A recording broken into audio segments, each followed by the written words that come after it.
Hey everyone, welcome to Creative Feast Film Edition, Episode 1. It is May the 5th, and we are here with Jillian Acreman, who is a filmmaker, a friend, an artist within the city of Fredericton and New Brunswick. And so welcome, Jill, to our podcast. Thanks.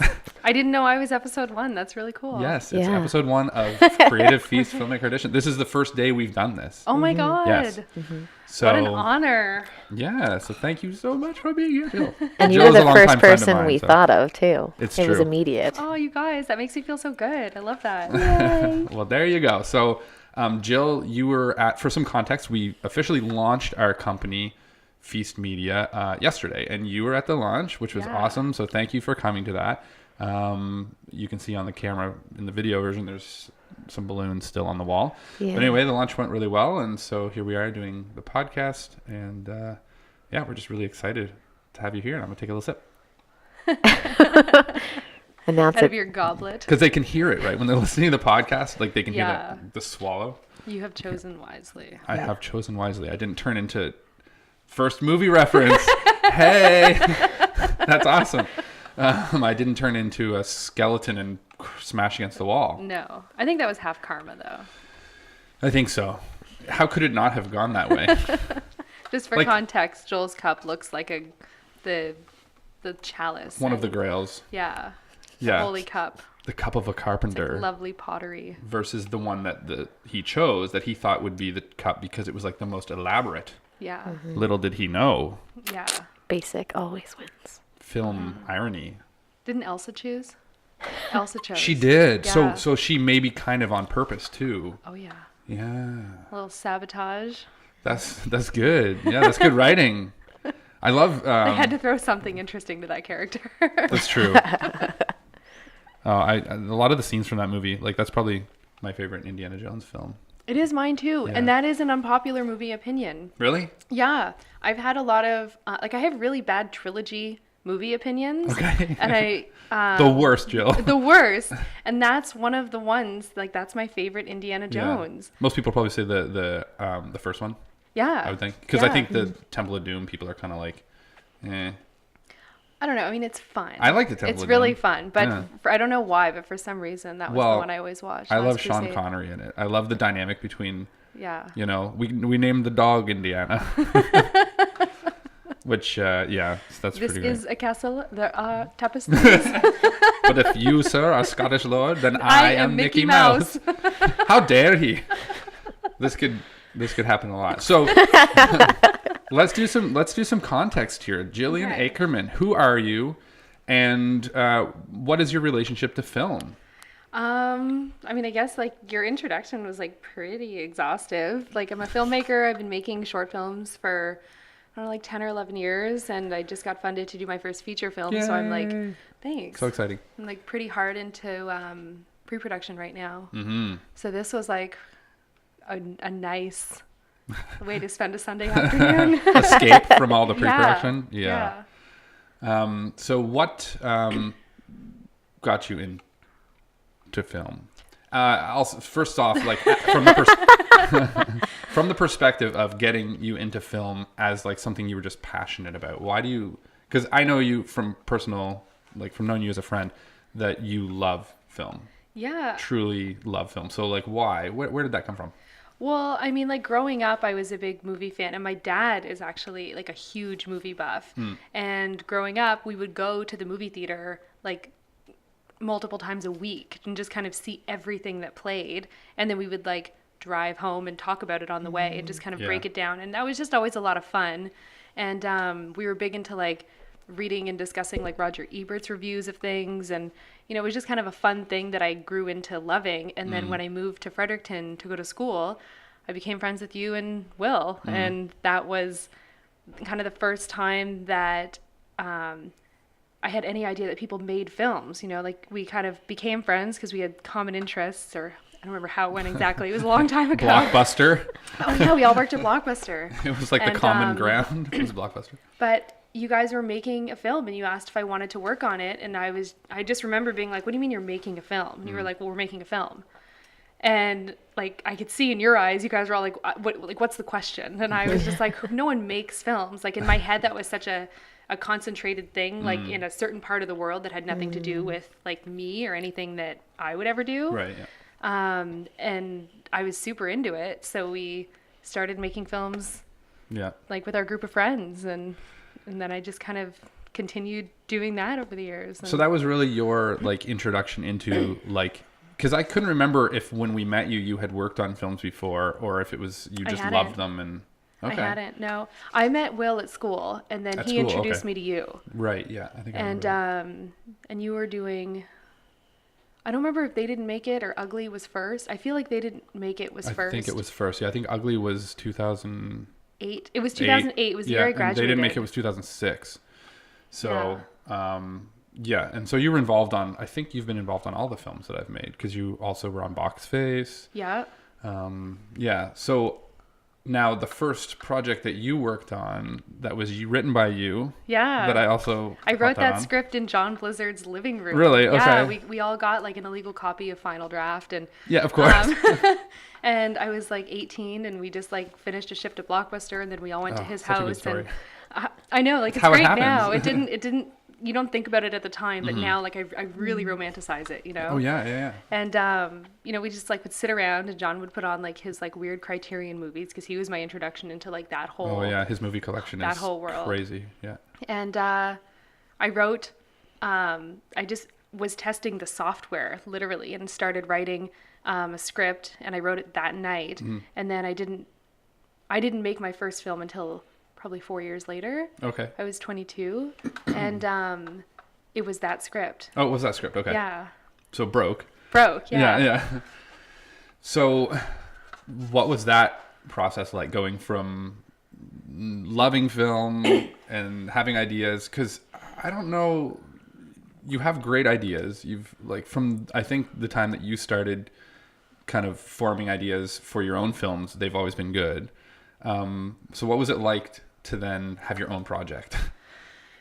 It was really good. I think like looking back on it, I can see like the whole, like every film I've made, I can see like my confidence get a little bit higher and like I get more sure of myself making decisions. And then it gets to the point where I'm not really second guessing anything. I'm just kind of like knowing what it is that I want to do and getting really excited about it and then figuring out how we're going to execute it. Right. Yeah. Cause like there's, and I also did I volunteered on a lot of short films before I made my first one. Do you have like a number of how many do you know? How many I did before my first one? That you volunteered on? Like total? Yeah. In so many different crew positions too, right? Yeah. Like I made a number for, I had to write this all down because obviously they're not all on my resume, but, I had to come up with like the number of hours that I've worked professionally. Yeah. And, I had, I think 55 projects on that. Wow. And that was in the fall. Yeah. Or I guess in August. So lots. it's a lot. Yeah. Yeah. But I mean, it doesn't seem like a lot, right? Because yeah. that's over the course of like, you know, I've lived here for almost 15 years. And that's over the course of 14 years, you know, so you're just kind of doing them over, like you're doing a few a year. And then all of a sudden you're like, oh my God, I've worked on so much stuff. Yeah. So yeah, it goes by fast. Yeah, it does. I still remember you living at your grandparents' place along Union Street, and we would go in there and watch. I think a couple times we watched movies there, and that was a cool place. That was a wicked something house. happened one time. There was like a spooky. We watched a scary movie. Yeah, we have some movie. It was you getting scared was always okay. So like horror fans, don't freak out. I get horror movies mixed up because I'm not super familiar with all of them. But it was like Dawn of the Dead or Night of the Living Dead or something. Yeah. And we watched it in my grandparents' house. Yeah, I think it was you and John and I. Okay, yeah. And that was an old house. And big old house. Big old house. It was a bed and breakfast. Lots of rooms, lots of hallways. Yeah, and the mannequin. The mannequin, that's what I was. Yeah, that's what I was thinking of, like at the end of a hallway. Yeah, so the house was a bed and breakfast, and my grandmother had been a nurse, and my grandfather was a colonel, and so there was kind of a theme to the bed and breakfast that was like military. And there was a couple of mannequins that had uniforms on them throughout the house, but one of them was this very creepy mannequin that was dressed in like an old nurse outfit, and it was right outside my room. Yeah. So I remember Perfect. after we watched that, and John lived like 2 doors down from me then. Right. Yeah. I forgot about that. So we watched it, and then I made John like walk me to the other side of the house. Yes. And like wait at the bottom of the stairs until I went into my room, and then I locked it, and then he had to sleep on my grandparents' couch Okay, that's because what I happened. did then. not want to be alone in the house. I do remember the extreme fear, but I didn't. I didn't remember that John had to basically He stay. had to babysit me. That's amazing. I mean, once I was in my room, I was okay, but we didn't have cell phones back then, so I couldn't just text him and be like, "Hey, you can go home now." That's true. So- Oh my goodness, we didn't have cell. Well, maybe I do remember John had a cell phone for a long time. He had like that flip phone that he would throw at the wall sometimes. He'd get mad and just whip it. We were all so hot-headed. Yeah, and he couldn't break it. It was an unbreakable phone. There's a lot we could talk about. So I'm just going to try to like get an idea of some of the stuff, maybe some things I don't know. I think I do know though, but I'll ask this, like, what's been kind of the most inspirational, film / like director that's kind of like inspired you the most in you moving forward with what you do? Like of all directors type thing. I mean, if you can answer it. If not, you can name like 3. Like, it doesn't Yeah. have to be one. Like but globally, not Yeah. Yeah, New not Brunswick. like- Yeah. Thank you. You're welcome. You picked up on what that one. I can read minds. So I think right around the time that I started making films with you guys and like working on your stuff, that was kind of around the time that I had my like Paul Thomas Anderson awakening, Okay. and I was watching his gonna stuff. say, was it Paul and, Thomas like, Anderson? It was Paul Thomas Yeah. Anderson.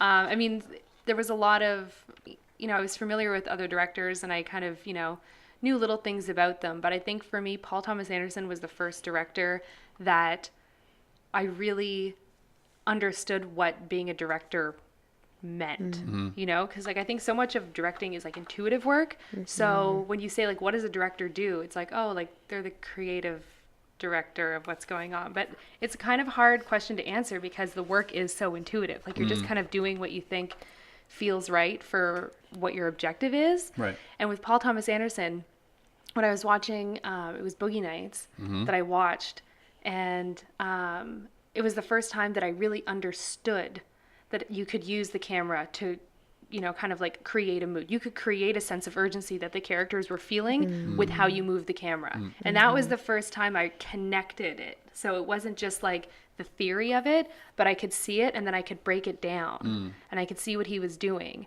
And I just found, like he had I think a lot of his work is derivative, like most filmmakers, but you just try and find your own voice to put to it. Sure, yeah.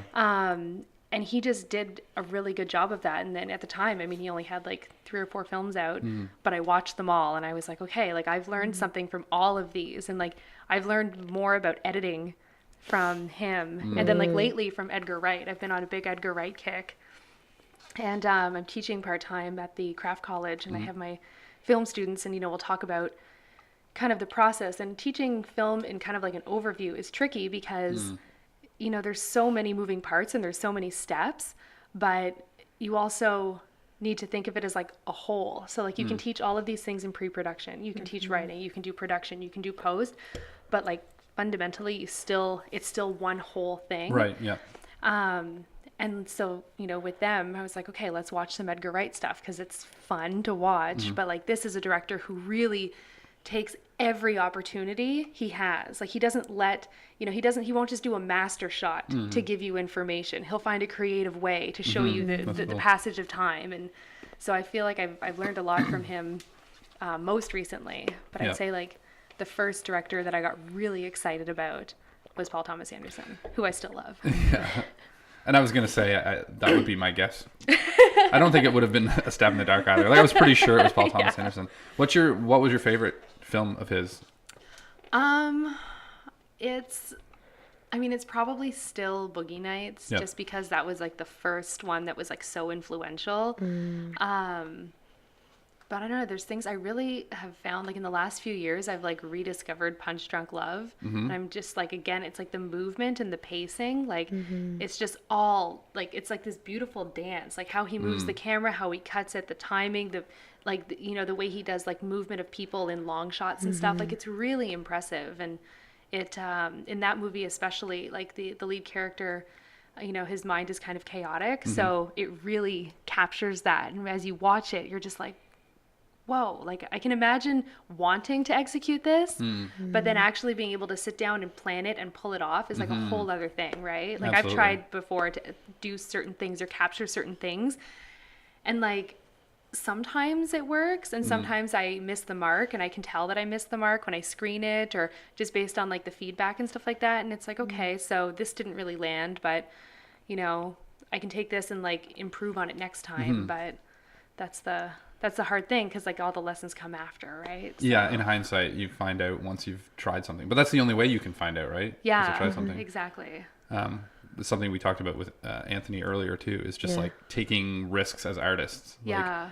how you can't really grow unless you do, but that it's kind of the scariest thing to do because, and with film, I mean, we're talking to Anthony with like stand-up comedy. It's one of those things where you get the instant feedback from an audience. And then with film, you work on a project for months and months and months, sometimes years, and you're trying to be objective and figure out what the audience will get from this. But ultimately, Yeah. until they watch it, you don't know what their feedback will be. And that's when it happens. I know. And you've already put in all the work. And then, like, It's done. if I think, Yeah. like I've never done stand-up comedy, but if I think about that in terms of like the instant feedback, like for better or worse, what's landing and what's not landing. Yeah. And with film, that's not the case, right? Because like oftentimes if people don't like it, they won't say anything because Right. they Yeah. don't want to be rude or they don't want to be hurtful. But I think that like most filmmakers could handle, and like we're not on the level where we're getting like, critical press or reviews Right. and things like that. So Yeah. we're just talking to our friends, and like we all love and support our friends. And Sure, yeah. but I think there's, I can pinpoint the number of conversations I've had with friends of mine over the years about things that they felt missed the mark on my films. And I always remember those conversations because they're so few and far between, but they're so valuable. Yeah. Yeah, we talked about that too, like this need for like really well thought out reviews of things, and it's like it doesn't seem to be a thing that happens, especially because we kind of have a weird and different community here where we are very community based. Like you go to some of the other centers and it's like people are doing professional projects and it's all about like creating industry that comes from somewhere else, as opposed to here where we're creating our own industry and defining it for ourselves, which is a really awesome opportunity, but it also kind of creates this like camaraderie as opposed to like, I loved this part about your movie, but that part didn't really land, or I wish that part. And like, so we had talked about earlier too, in the like just art one, I don't know what we're calling it, Podcast one. but like how important it is to get those critical, like constructive criticisms as well, so that you can grow. Yeah, I think that's the thing, right? Because the community is so small, like we all know each other. So like, even if there was something, like if you watched one of my films and you were like, I really liked all this, but like, I really felt like I wanted more from this. I wanted more answers. I wanted more clarity. Like there's a really good chance that you're not going to say that to me because like we're in the moment. By the time you're screening it publicly, that just feels kind of like it's finally complete. Yeah, And yeah. this is the time for celebration. Absolutely. You Yeah. And know? as a friend of other filmmakers, as much as once you get to that stage, once a friend of mine has put a project out, you do want to celebrate with them, because we all know how hard it is just to get a project done. Yeah, here. for sure. So at the end of the day, it's hard at that stage to be like, by the way, like this didn't quite land, because ultimately, I mean, it's tough. It's tough to find the balance, right? But like audiences, when you watch with an audience, you're going to kind of pick up on that. Like as a filmmaker, you can kind of sense it from the That audience was if like they're the getting one stuff. time I made a comedy. That was just like such a payoff, because I remember when I was making it, I was like, this is so great. Like, I love this so much. This is exactly what I The want to do. feedback, yeah. And then when I went to screen it, like all day leading up to it, I'm like, this is too fucking weird. Like, there's too much sperm in this movie. Like, this is so weird. This is just, like, this is not going to There's too land much with sperm. anybody. And when it started and people started laughing, like that was such an instant, like, oh, like that's probably the closest I'll ever get to like understanding the stand-up thing, right? Is just like that, oh my God, okay, like I can relax. But like normally I make dramas, and with dramas it's like there's a silence in the room, and that silence can be a gift or that silence can be a curse. So For sure. Yeah, I think it is harder to get a feel from the audience on drama. Like, you're right, comedy, and I've done a little bit of like comedy interjected into like some films I've done, and I've done comedies where like they didn't go that well. So yeah, but with a drama, like people are watching. No. Yeah, it's a oh, man, I don't know. Like I think you're similar to me in that like screening projects, like I get so nervous for I think them, everybody does, but I think yeah. you don't realize everyone else is feeling it because Oh, you're my just goodness. like, I want to throw up right now. But like Yeah. I'm in a room with all these people that I know and love, and like I want to see all of their work. It's such a weird And, duality like, of like the joy and if the you're my fear. friend, if you're my friend or colleague who's screening right before me, I need to watch your movie again because like Yeah, I'm you're just not- like I'm just so like Oh I don't yeah. know how to put it in words. It's nerve wracking. And then like my parents, you know, like I have my parents live in Ottawa and Montreal, and my dad, every single time I've had a film in Silver Wave in Fredericton, my dad and like the whole family drive here. Yeah, They'll drive that's so 12 awesome. hours on a Friday. They'll come see my 10-minute movie on a Yeah, Saturday, and then yeah. they'll drive home on the Sunday. Wow. So like I really hope that they feel that drive was worth it, you know? Yeah. Oh, I'm sure they do regardless because they love you Blindly. and they're proud of you and they're proud of you. But no, I mean like, so it is tough, but I think finding that balance and realizing that like when you if you can give constructive feedback to people, Yeah. that it can be very helpful. So Yeah. yeah. And like constructive feedback, you know, I feel strongly like should always be kind. Yeah. We're Yeah, not yeah, here yeah. to tear each other down. Like it's hard to be a creative in this world, Yeah. and it's hard to In New move Brunswick. through this, you know.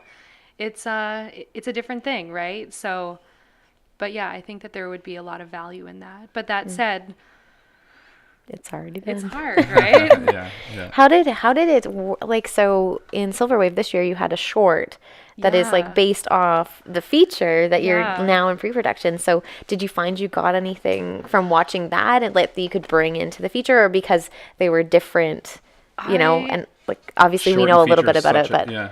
like Well, yeah. first of all, I'll just say that the intention was never to do both a short and a feature. Yeah. So just like a little backstory. I think you know the story. Yes. I had written a short in 2015, and I had put together this team, and we applied for some like bigger funding, and it didn't get funded, and I was really upset. I felt, you know, like I feel like this is pretty common, but like every time you make something, you feel like this is the best thing you've ever made, Sure. right? Because you put everything into it. Yeah. Like you have to, right? And you've taken all the lessons and the growth from everything you've done before, Yeah. and now you're putting it into something else.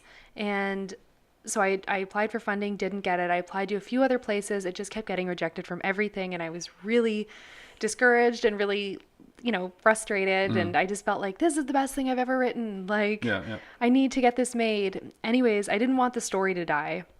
Because I was really into the story and the world and the characters. And so when the every year the Atlantic Film Festival does a script development program, so I decided to I wrote like a 10-page treatment and submitted it to them to see if I could get into that and write it as a feature. I was like, maybe I'll try this out. And so I did that program, and then I had this feature film, and I had started the process of putting together an application for Telefilm's Talent to Watch, and in the process, I won the New Brunswick Joy Award. So I Right, got okay, funded gotcha. to do the short film as I was applying for funding to do the feature. Okay. And then as I was shooting, like it was a week after we wrapped on the short film that we got the funding to go Wow. ahead with the feature. So then suddenly it was like, okay, like now we That must have, be now we're interesting, doing like- both. Yeah, But yeah. and I really wanted the short because the short film did exist first, and it's more of like a capsule piece. Sure, yeah. So I really still wanted it to be its own thing. I didn't want to use it as like, you know, like a testing ground for what would work or would not Right, work. I yeah. still wanted it to be its own like independent piece. Yeah. And when I screened it, it was one of the first times that I'd screened something, and I found I didn't get much feedback, period. And that was really hard because I felt like I'm going into doing this as a feature, and, you know, for better or worse, like, you know, we are a small community, and I want everyone to be proud of the work that comes out of here. And so it's, you know, I don't feel pressure from anyone that I know, but I really want to do a good job. I really want to feel like I'm representing, because we are so small that kind of like any noise in New Brunswick is a lot of noise. Yeah, for So, sure. Yeah. you know, it just felt like this is what I'm like preparing to like make in New Brunswick for New Brunswick. It's very New Brunswick. There's a lot of New Brunswick content in it. Yeah. And I just couldn't get any sense of how it landed. Right. And so naturally I was like, it was a failure. It did not go well at all. Yeah, It was, and then kind of slowly over the next little while, I started having conversations with people and talking about it and like really, you know, kind of getting that feedback that I valued and figuring out like where I felt like it didn't land for audiences. Yeah. And what did, you know, because I really love that film a lot. Yeah. And, but that said, like, there now are things that I'm taking and like putting into the feature. It's like, okay, I feel like this is what didn't work. How do I fix it here? Sure. You know? Yeah. So. Yeah. So in some ways, like, it can be a tool to help you develop, because a lot of filmmakers will do test screenings and things to try to get a feel for how people are responding. So it almost, in some ways, it wasn't the intention, but has given you a little bit of a perspective on like maybe a few things that you could tweak or whatever. And I mean, it's not a film that, you know, it's not like, you know, it's for audiences 18 to 55, men and women. Like, it's not for everyone. But for the people that it is for, like, I really want to feel like it like speaks to them and like touches them in a positive way, or at least in a way. You know what I mean? I think, so. Yeah, and I think it will. I think we talked again. I keep referencing the podcast we did earlier, but we talked a lot about creativity and risks and fear and all those things. And I think with the project you're doing, we should get some context on that. By the way, if you want to like maybe tell us a little bit about like some of it. But I think it is a risky like it is somewhat risky, but I think if you're not taking risks, then what's the point of doing what you're doing? Like, you need to be exploring something that hasn't been explored in a way that hasn't been explored. And at least to yourself, right? Yeah, like, at least to. But I think with this project, I think for me, even when I saw the short film version, it was the kind of project that took me a while to like process all of it, because I think you're doing something that's it's very intense. You're looking at like some very intense emotions in like a very short amount of time. Yeah. It's a lot. And it's also kind of creates this feeling of like wanting to know more, wanting to see more of like this world. So maybe tell us a little bit about the world, because there's some interesting stuff happening in this project. So the feature film is called Queen of the Andes, and it's kind of this near future New Brunswick, where the government is drafting exceptional young adults and they're sending them to Mars to colonize. So they're being partnered with whoever they're partnered with, and they'll be procreating, and they won't be coming back to Earth. So my film is about Pillar, who has gotten her draft letter. She's a botanist, so that's kind of her, you know, what they're interested in her, in sending her there. And so she's gotten her draft letter, and the whole film just kind of explores what she does with her last days on Earth. So it's all set here, and it's not like a feel good film. Like, it's pretty sad. You're exploring some kind of like really deep conflict between characters and looking at love and relationship and obligation and like all these kind of like really like can be like heavy. Yeah, subject. Well, the theme that I'm kind of working off of for like all creative decisions is the theme of isolation and what that looks and feels like. And, you know, in this case, in the film, you know, she decides she's not going to tell everyone that she's leaving, because she really wants her last, encounters with everyone she loves to just be authentic and to be real, because those are the memories that are going to be the most recent, what she's going to be able to take with her. Right. But then like the paradox is that, you know, this quest for authenticity makes her start to lose her own, because she knows something that no one else in the room does. So it just becomes this kind of really sad downhill battle until whatever happens in the ending. Don't give that away. But that's like such a huge thing to tackle, because I think it's such a part of the human journey, is like the mix of authenticity with like knowing you're like being authentic to yourself and to others at the same time. And then how that could isolate a person, like, and nobody wants to feel alone, right? Like, that's probably one of the scariest things is being alone or feeling alone. So well, and I think what I'm really drawing on for this project, you know, because I'm not someone that feels lonely regularly. I have, you know, I have a good husband, I have a good family, I have good friends. I feel really enriched by the relationships that I have. And I feel that, you know, like most people, like we kind of live and die by our relationships. Sure, yeah. But life is still a singular journey. Right. Right. And so that's kind of what I'm interested in. Yeah. And then, I mean, there's also, you know, I'm a big fan of sci-fi, so there's a little bit of that. Yeah. Like, a little bit of X-Files in there. Yeah. There has to be. we have to somewhere segue into the X-Files.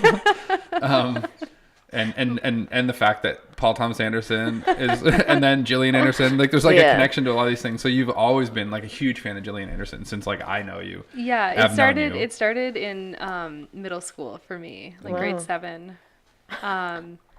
I made friends with Anna Brown, and she, I'm still friends with her. It sounds like a made-up name. Yeah, it does. The way you said it, No, Anna Brown. she became my friend in grade 7, and we had a sleepover at her house, and the X-Files was on, and so we watched it, and I was just like, this is cool. Yeah. And so then we went back and started rewatching earlier episodes, and like, I just want to like give, you know, like 12-year-old Jill and Anna a lot of props, because like in 1998, it was not easy to go back and find and watch That's episodes true. of things. Oh no, it's impossible. It was near true. impossible. We had a lot of VHS tapes with a lot of things taped over it. It was, we were like pooling our money and our allowances together to buy like the 3 VHS sets at like that's so fun, HMV and stuff. Yeah. But like it was, you know, It and was then like a treasure hunt back yeah, in the day, right? and like the DVDs started coming out, like when Yeah. DVDs became big, but like they were, you know, like they were super expensive, Yeah. like those box sets, and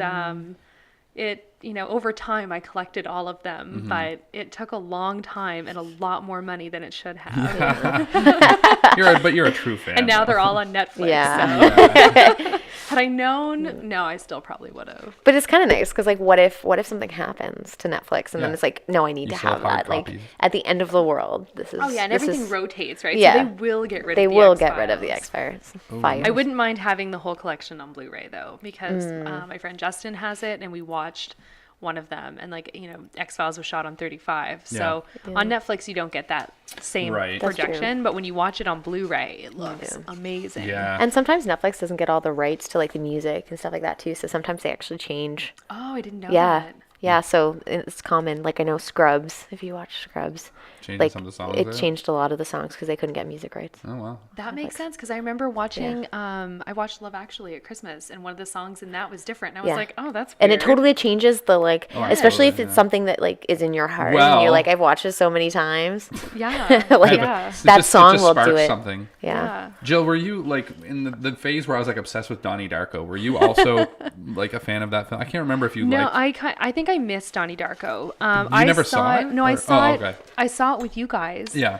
For the first time. I think it had been. What year did it come out? Oh, I don't remember now. 2000 something. Okay, so I probably 2004, we 6, watched 8. it early on in our friendship. Yeah. But I feel like it was 2006. Yeah, maybe that sounds 2007. ish. Sounds right. Yeah. So by then, you know, it had been out for a while, like Yeah. a few years. And I think I just missed the boat on it. Like Yeah, I was yeah. just coming into it too late. I think that was one of those, like, you had to be there. I think so, because I think Movies. now I think I do remember that you weren't like a huge fan, and I was like, Jill, I don't understand.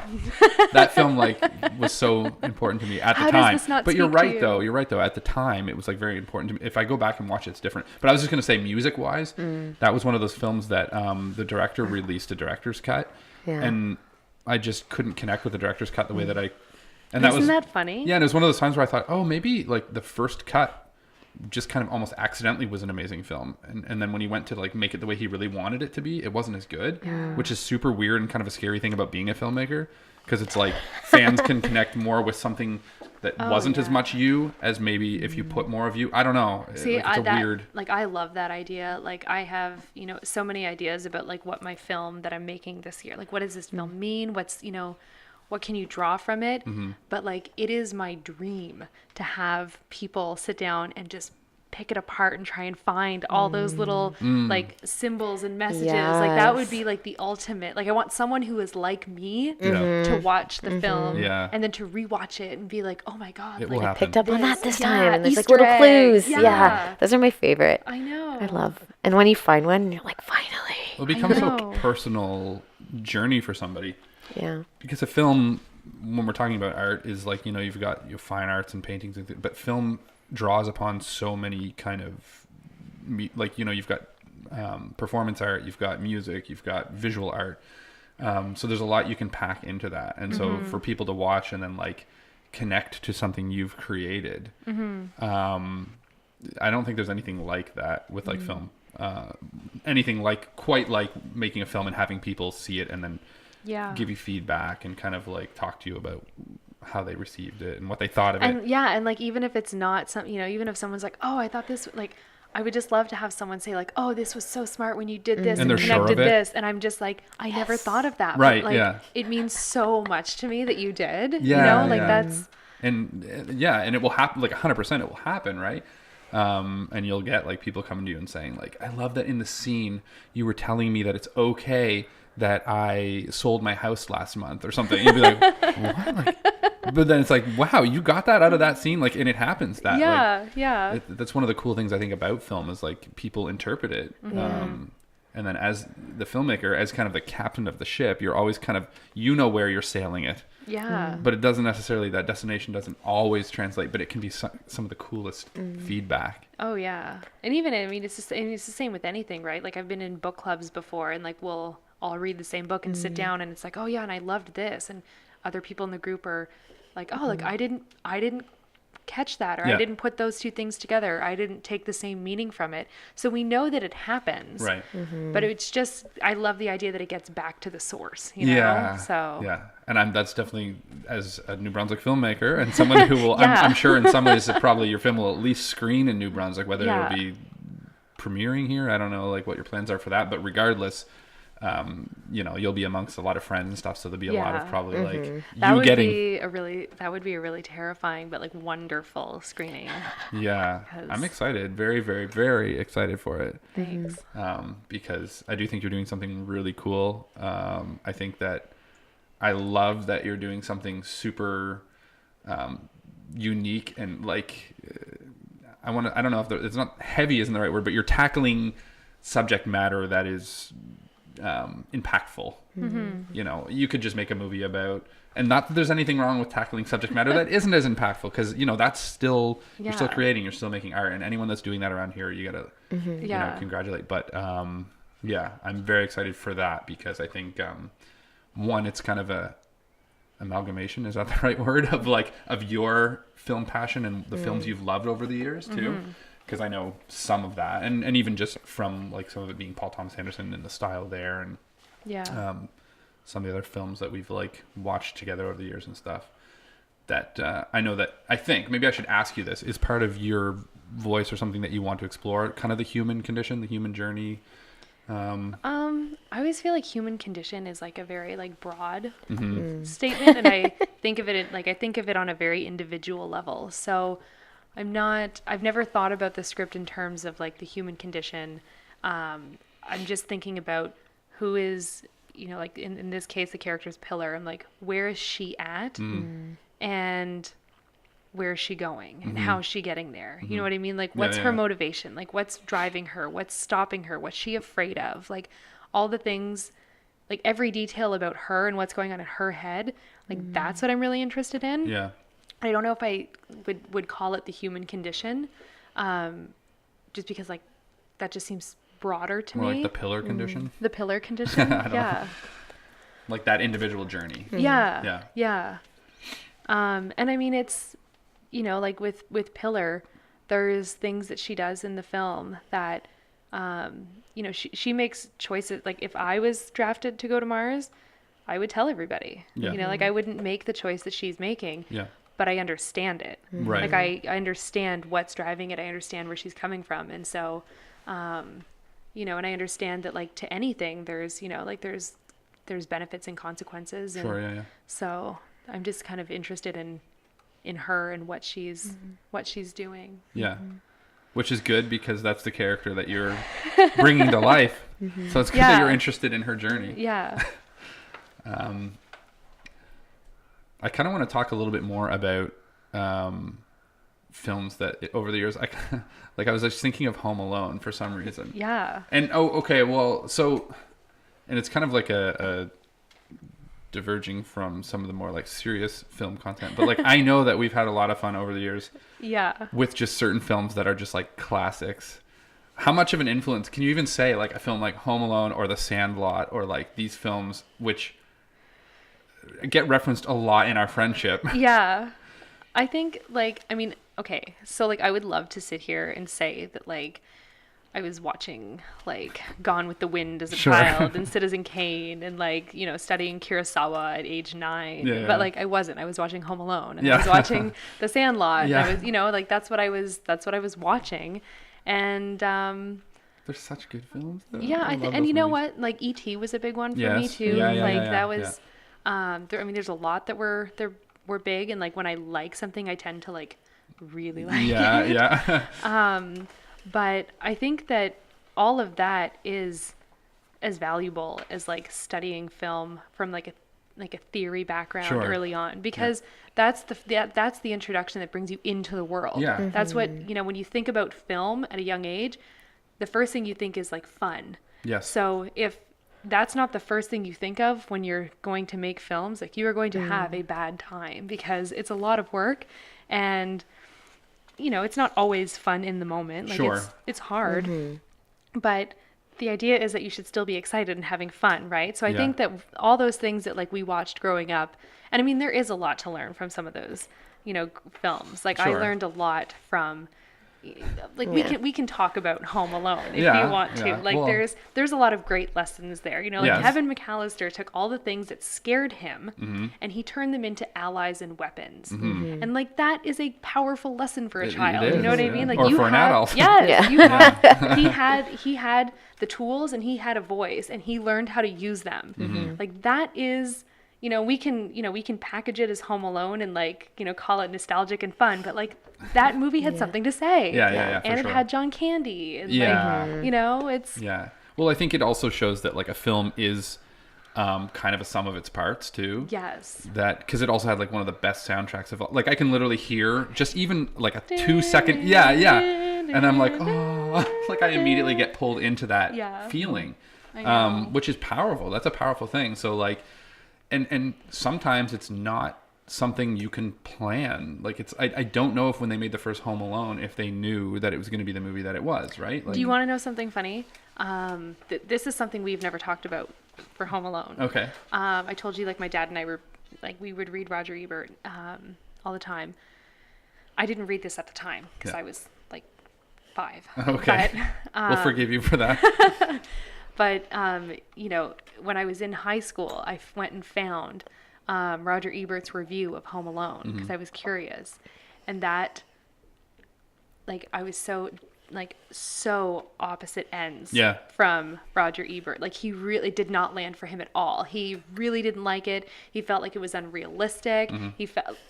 which is a weird critique for a movie, but and I'm paraphrasing, like it's on the internet if you want to go find it. I will now. No, I definitely will. He did not like it. He just felt like, there was like an emotional journey with the child that was missed.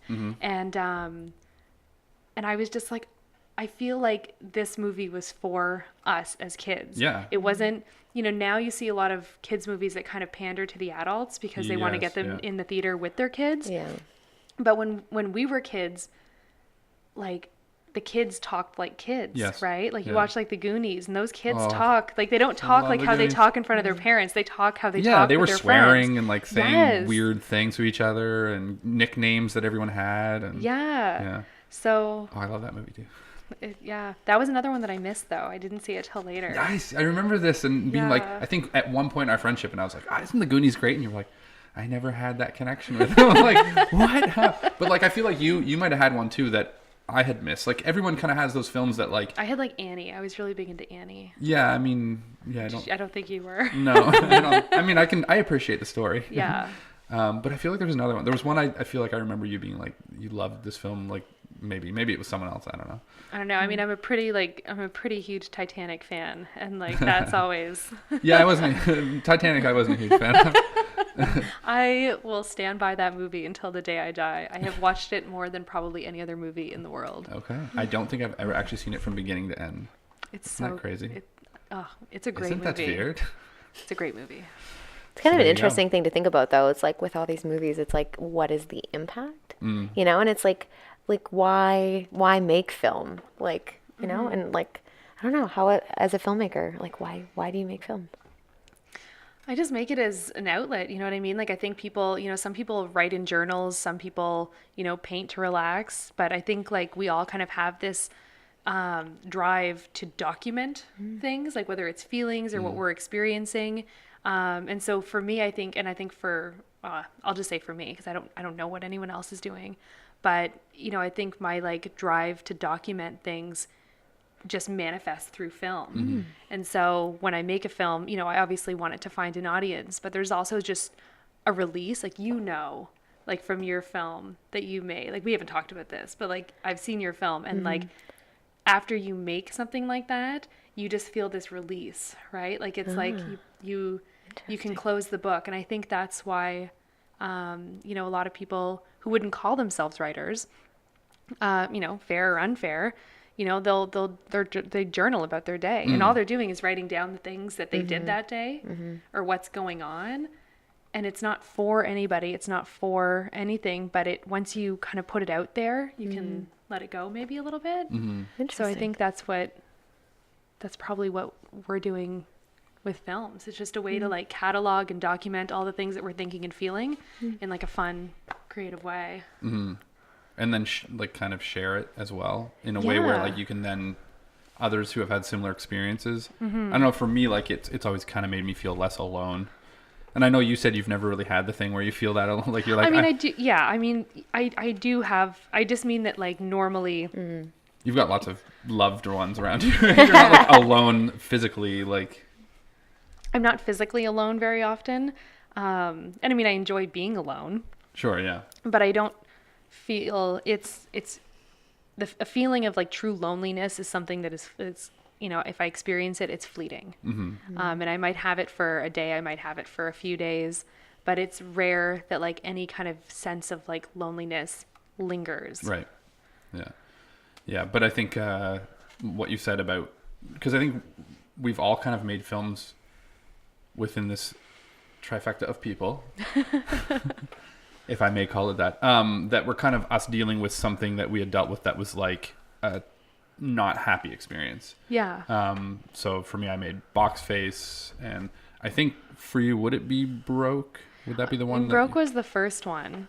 And then for a little, afterwards, after I did Broke, I kind of went off and kind of started making work that was kind of like, concept driven or like story driven, but I wasn't really putting any of myself into the work. And like when I go back and watch it, I can see that, you know what I mean? I could see how, this movie, like I made it, I got it funded, we shot it, I screened it, like it exists, but where was I like, like there's no piece of my soul in that work. There's nothing I'm leaving behind. And I think that's why I felt like it took me a long time to find my voice as a storyteller, just because I was so afraid of leaving that. Like you're doing something for, public consumption and exhibition, but like you have to be willing to like put yourself into it. Otherwise it's not going to connect with people in any real or lasting way. And it comes back to like authenticity, right? Kind of. Yeah. So I think maybe, that probably, that probably does tie into like where I was at in my life when I started writing that story. But I made Broke, which felt very personal and very vulnerable. And then I just kind of stopped being so open for a while. And then when I kind of, decided to do that again, it felt really good. And it felt really, I don't know, it just felt more successful. And it felt like the work would stand up more long term. Like this could still have meaning to me years from now, even Right. if I was in a different place, I would still always remember where I was at when I made this. Versus like some of my earlier stuff, I don't get Right. that from. Right. Yeah. Now, do you find that kind of style is like you will get more out of that as an artist when you're kind of tapping into a little more of your own journey, your own voice? Yeah, I think so. And I mean, I think if you think of like, just to go back to like the journaling example, you know, like we're writing down the things that we're doing and the things that we're feeling. And when you go back and read it, you remember what that feeling was like. And you remember what it was like to experience those things or that time. And I'm not interested in making anything anymore where I can't kind of like pinpoint where I was at in my timeline, Sure, yeah, you know, like your own experience.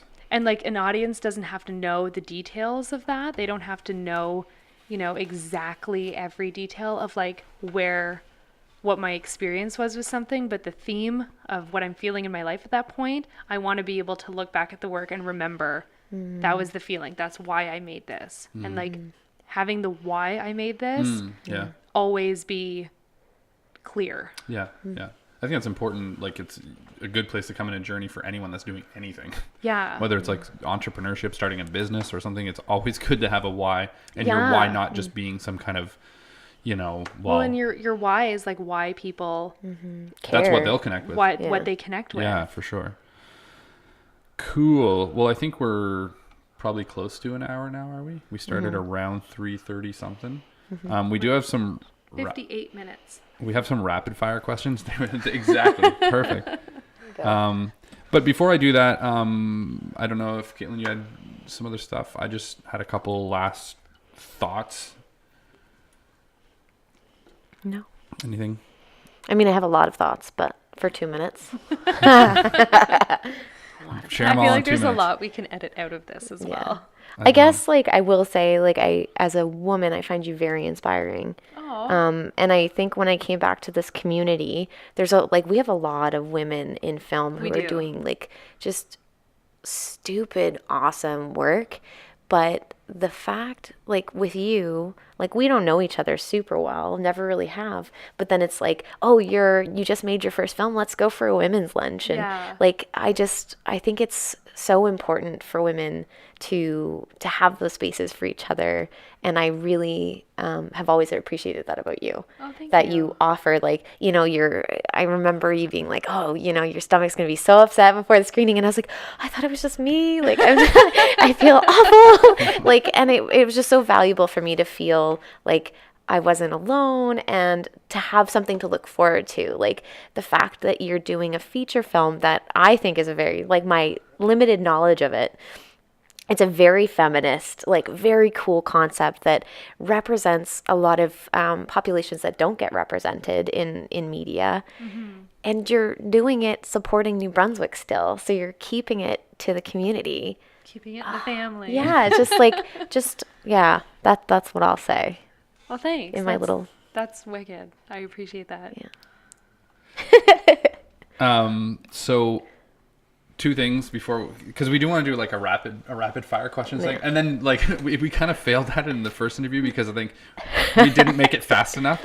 It's got to be like, you got to try to answer quickly, Yeah. Oh, God. no matter what the answer is. I think that's the fun of it. Maybe, I don't know, foolishness. and maybe it will just we won't do it again. Maybe we won't do it next podcast, but we're gonna do this one. So first of all, like, what's the end goal? Like, what would you like to be doing in, like, I don't know, 10 years? What's kind of your dream? yeah. Where do you want to take this? I want to be able to continue making films, you know, shorts and features, and I want to be able to do it here. You know, I don't have any interest in moving to, That's huge. like moving to Toronto or anything like that. Yeah. I like where I live. I Yeah. like the community here. I'm really happy with my life, and I think that's really you know, maybe that's a benefit and maybe that's a drawback, you know, but you know, I feel like if I never made another film again, I would be really sad. Right. I think it's really valuable to me and to my life, but I also don't feel like my life wouldn't be fulfilled Sure. without it. So I think knowing that gives me a little bit of liberty to take chances. Yeah, for sure. Because I feel like if the chances don't pay off and it doesn't work out, I'm going to be fine. Yeah, yeah. So why not just... It's a good place to be, kind of, right? Not doing it from a place of like desperation, but you're doing it Yeah. because for the right reasons. Yeah. Because you just almost like you just need to from your soul to create. But then, like, as a result, like, I don't have necessarily like much hustle. Like, it took me a long time to get to making a first feature. And But you're doing if I was living in Toronto, maybe I would have done it 4 or 5 years ago. Yeah. But at the same time, like, I can't put I don't put all the value of my life in any one area, Right. Yeah, so yeah. it is valuable to me. It's really important, but I want to keep it important for me. What are the right reasons? Absolutely. Well, it sounds like you have balance. Yeah. Balance. We're always talking about like balance. It sounds like you're fairly well balanced, which is Nice. huge because people spend their whole lives trying to get to that point. So Yeah. congratulations, Jill, on everything. We've come so far. We really have. Yeah, we should have done a podcast like 10 years ago or something I when we first know. started and then compared the two. Oh my That would have been gosh. like probably more sad for me than anything because it took me a long time to grow up. But anyway, I'm trying. So can people listening to this, if they don't know you personally as a friend, if they're like, I would really love to see one of her films or to check out something she's done or whatever, Yeah. how can they do that? So my short film Marigolds is on the National Screen Institute website. So you can just Google Marigolds NSI and you'll find a link to it. Awesome. But you can also just like reach out and Yeah. ask for them. I have links to most of them. Yeah. And like, I love it when people do that. It makes me feel good. You Yeah, know, yeah. if someone wants to watch something that I made, then yeah, like that's always a compliment. Yeah. And I think hopefully part of what we're going to do in this space is screen like people who have made short films around here, screen short films as well as features and stuff and showcase some of that. So Yeah. we'll probably do that too, but that's awesome. So if people want to see one of your films, reach out and I'm so easy to get a hold of. Like, that's one of the best things about Yeah. also being like in New Brunswick. We're like a small enough community. One of the advantages, right? Yeah. Usually someone who's done something around here that you might be dreaming of doing, you probably can reach out and you Yeah. probably could have coffee with them or have a phone or whatever, email back and forth at least. Yeah. So yeah. And I'm glad that you're in New Brunswick and that you're sticking it out with us because Yeah. True. we're going to try to do some creative stuff around here. And it's awesome having people like yourself kind of leading the way and doing your first feature with, which we're like super excited for you to have that. So, Thanks, guys. and to have you as our first film guest on the podcast too. Yeah. So let's just try Yeah. some rapid fire. Now, before we went back and forth on them, do you want to do that again? Yeah. Okay. We literally like went back and forth and just tried to come Came up up with with questions. them. I did write a few down. Is that You cheating? Should I get cheated. rid of them? Whatever. I'm gonna use my cheat sheet here. I'm getting a little nervous now. I want to start though. You start, absolutely. So ready, Okay. rapid fire round, starting now. What's your favorite movie snack? Doritos. Favorite film? Boogie Nights. Who should we be looking at locally? Like who should we be following? Who inspires you locally? Everybody. Yeah. Well, the first name that came to my head, she's regional. She's not local, 'Kay. but Mila Clarkson, Oh, PEI, yeah. is a documentary filmmaker who Yeah. I think is incredible. Her work is amazing, and like I could never do what she does. Like I'm in awe of it. So PEI represent. Rad. This came out of us chatting because you were like, you can keep DVDs and VHS. If the world was to end and you could keep one piece of entertainment that you could watch forever, what would it be? It could be art too. It could be a painting, but I'd probably keep a book. okay. What book though? I don't know. Maybe just for the sake of like being able to like really drag it out, I'd probably keep the Harry Potter box set. Okay. Yeah. That's fair. Just 'cause- And it also is connected to film too. So Yeah. Yeah. The book box set. Yeah. yeah. I gotcha. What's your favorite thing about New Brunswick?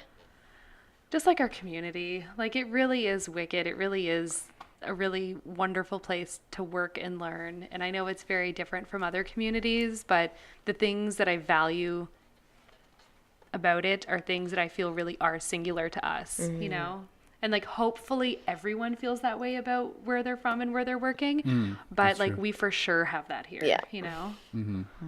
Yeah, and I think you can inspire others to feel more like excited about being here, creating here, and staying and working here. So Yeah. that's a huge part of what we want to try to do. What's your least favorite word?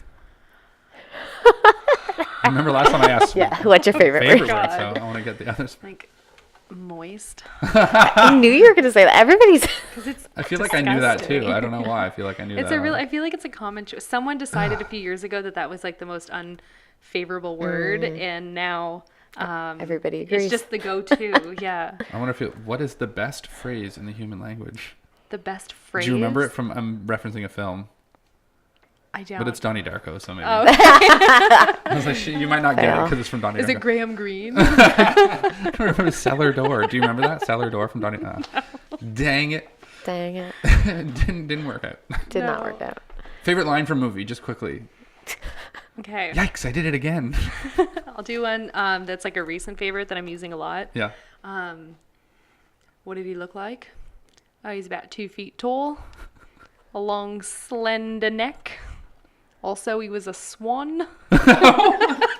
What is it from? I don't. Hot Fuzz. That's amazing. Okay, so and you delivered that so Yeah, well. that was great. If you haven't seen Hot Excellent. Fuzz, watch it just for Watch that. it now. Amazing. And compare. Also, he was a swan. Yeah. Good. Perfect. Okay, well there you go. Episode 1 of Yeah. Creative Feast Film Edition Yay. in the bag. Thank you so And, much, you guys. Hey, thank you you. so much for being here. It was Yes, awesome talking thank to you. so much. And we'll have to maybe have you on once the project is done, or Yeah. who knows, maybe to screen it or something. We'll be hanging out. We'll do a podcast. We'll have a live round of beers. That would be nice. To celebrate. We will have to do that. Okay. Well, awesome. Good luck with everything. Thank you. We'll talk soon, and thanks for listening, anyone who listened. Bye, guys. See you next time.